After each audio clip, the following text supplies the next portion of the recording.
so great to be Reinhardt. I mean, Candy.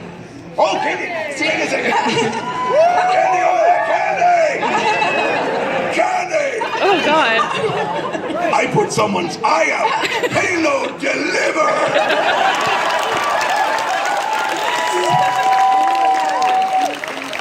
Well, because you changed my life. You know the story. I came 3 years ago, after doing Broadway and off-Broadway and stuff, and I went to a workshop because my agent was like, look, they don't know you, you don't know the rules. And one of the first ones I went to was Andrea Toya's.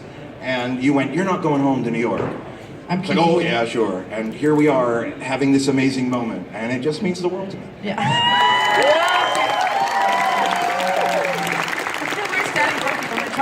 I'm gonna try to not block anybody. I love you. Hanzo. Paul Malkovich. Look how cool he looks. He just looks the part. He just walks around and looks like Hanzo. Oh my gosh. So Paul, have you been to a con before? Have you ever done this kind of crazy thing before? Coming to a con like this? No, I actually, when I got here, I was like, oh my God. I was like, wow. And then I was up here, I was like nervous. I was like, oh my, what am I to say? You just have to be, I mean, I think everybody's here because we love them, right? There's no reason to be nervous. Right? So sorry if I'm blocking it. Oh, I'm trying to not block anybody. So, my God, there's so much we can say about Hanzo. Again, so we tried Paul Nakauchi. I mean, so you're Japanese, I mean, obviously Japanese family. So when you create the voice of Hanzo, is it uncles you knew? Is it how are you kind of basing the sound and presence on? Well, it's all those Kurosawa films, you know. Yes. Yeah. Yes. Oh, so this. That's so cool. Just do that for another hour. Just keep doing it, Paul. But it's an archetype, right? Yeah, it is. You know, the very stoic kind of silent. Right. You know. You got to make that face when you do it too. And also, I forgot to tell you that Paul, believe it, is Malthael from Diablo 3, which nobody's clapped for Malthael. Wow.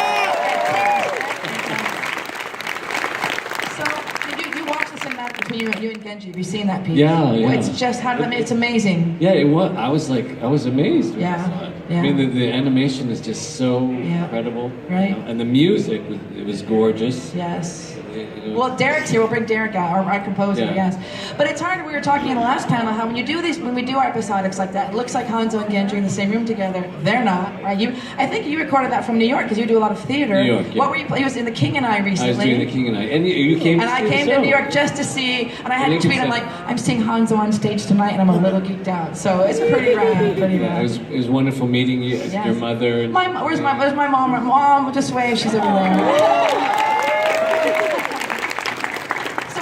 I mean, I think the challenge with voice acting too, so obviously you already kind of done a little bit of the voice in the face.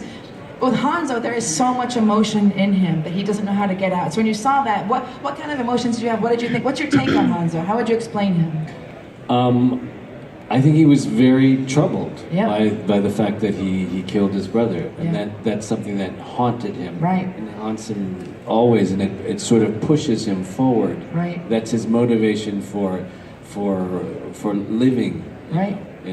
In a way. Right. And what I think that's interesting about that is that he doesn't talk a lot, but all those emotions, all the pain, the tragedy, the loss, the guilt. I mean, all voice actors I was saying on the earlier panel, it's like an iceberg, right? The lines are just kind of what we're saying, but it's all the iceberg underneath, all the emotions and the heartbreak. And for Hanzo, we work together, we're always trying to get that little underlying of the grief, and he's never going to talk too much or be chatty. I don't know. Do you think he smiles?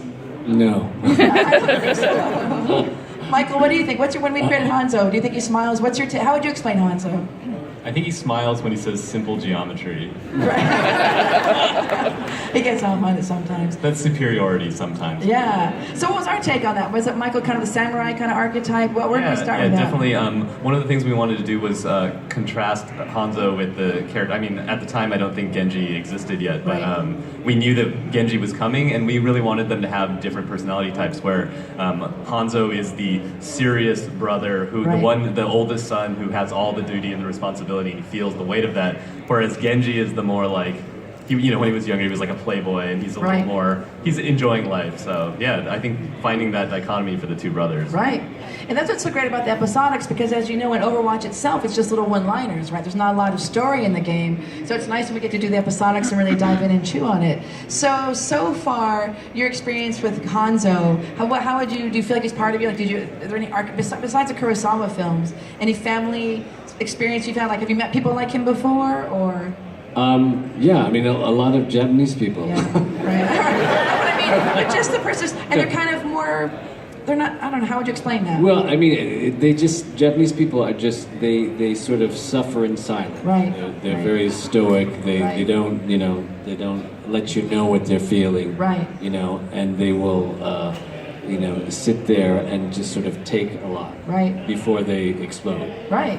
But see, that's why our casting trying to find people who are connected, because just even having that insight in a very unique way, if we could certainly find people who could do a similar accent, but unless we tap into that lineage and your own experience, it wouldn't be real. So I mean, how did you guys feel about the episode? Did it break your heart? Did you love it? All that emotion. When you realize it's your brother, and I think you've done a beautiful job of bringing your life story into that and kind of making him very real, because he feels very real to all of us. Oh, well, thank you. I love you, Paul. All right, I don't know where to stand. It's such a long panel, I don't know. All right, Diva. Let's clap for Diva.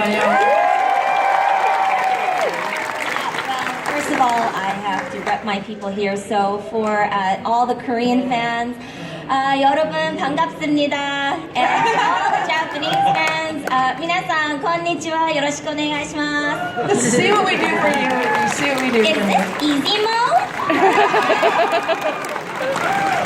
Oh my God. So Charlotte, has your life exploded? Like suddenly you're Charlotte. You do a lot of great work. She's got a massive IMDb, but suddenly this has happened. What's it been like for you?